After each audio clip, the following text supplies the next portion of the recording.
Le Viking qui a défié la tempête, le voyage de Leif Erikson vers Vinland.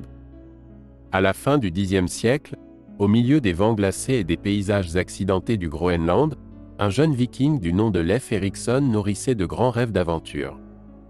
Il était le fils du célèbre Éric le Rouge, qui avait découvert et colonisé le Groenland.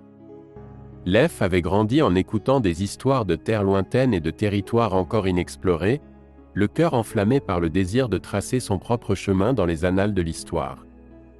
Leif était un homme grand et robuste aux yeux bleus perçants, reflétant les mers froides qu'il naviguait. Il s'était révélé être un navigateur courageux et habile, comme en témoignaient tous ses pairs avec respect. Un soir, alors que le soleil se couchait sous l'horizon, Leif appela son équipage autour d'un feu crépitant. « Demain, nous naviguerons vers l'ouest, » annonça-t-il. « Il y a des terres au-delà de l'océan, riches en ressources et en sols fertiles. Nous les trouverons et nous les ferons nôtres. » Le lendemain matin, Leif et son équipage partirent sur leur robuste drakkar, le serpent de mer. Le voyage était plein de dangers, avec des eaux traîtresses à naviguer et des tempêtes féroces à affronter. Cependant, grâce à la volonté indomptable de Leif et à sa maîtrise de la navigation, ils gardaient tous le moral haut. Après des semaines de navigation, ils virent enfin la côte accidentée. Cette terre était complètement différente de tout ce qu'ils avaient jamais vu, avec des forêts denses, des collines ondulantes et une abondance de faune. Leif nomma cette nouvelle terre Vinland, en raison des vignes sauvages qui poussaient en abondance le long des rivages.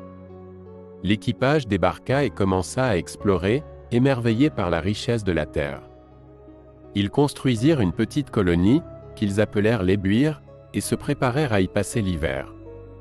Alors que les jours commençaient à raccourcir et à se refroidir, ils rencontrèrent les habitants autochtones de Vinland, qu'ils appelèrent Skraelings. Les premiers temps furent pacifiques, les deux côtés étant plutôt curieux et prudents. Leif essaya de communiquer et de commercer avec eux, échangeant des biens et apprenant leur mode de vie. Cependant, les tensions commencèrent lentement à monter à cause de malentendus et de différences culturelles apparentes. Un matin d'automne, frais et vif, les Vikings et les Skraelings engagèrent le combat. Des flèches volantes et des haches s'entrechoquaient dans la forêt. Leif, avec son esprit stratégique et son leadership intrépide, réussit à rallier ses hommes et à repousser les attaquants. Les Skraelings se retirèrent, et les Vikings soignèrent leurs blessures, réfléchissant au défi de la coexistence avec ces peuples dans cette nouvelle terre. Bien qu'il y ait eu des conflits, Leif savait que Vinland était un lieu de grande promesse.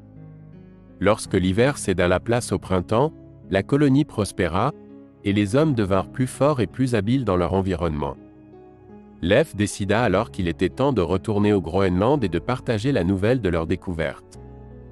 Ils chargèrent leurs drakkars de bois précieux, de raisins et d'autres ressources et repartirent à travers l'Atlantique. Le voyage de retour fut ardu, mais Leif rentra sain et sauf au Groenland grâce à sa détermination inébranlable et à son expertise en navigation. À leur arrivée au Groenland, ils furent accueillis avec admiration et respect. Leif partagea les histoires de Vinland avec le peuple, et celles-ci se répandirent comme une traînée de poudre, enflammant l'imagination de ceux qui recherchaient de nouvelles opportunités et aventures. Tel fut le voyage de Leif Erikson vers Vinland, qui acquit le statut de légende, un exemple classique de l'esprit indomptable des Vikings. Sa découverte de cette terre riche et fertile à l'ouest ouvrit la voie à de futures explorations et colonisations, marquant un moment clé dans l'histoire des intrépides Norvégiens. Leif lui-même devint une figure vénérée, le symbole même de la bravoure et de l'exploration qui inspirerait les générations à venir.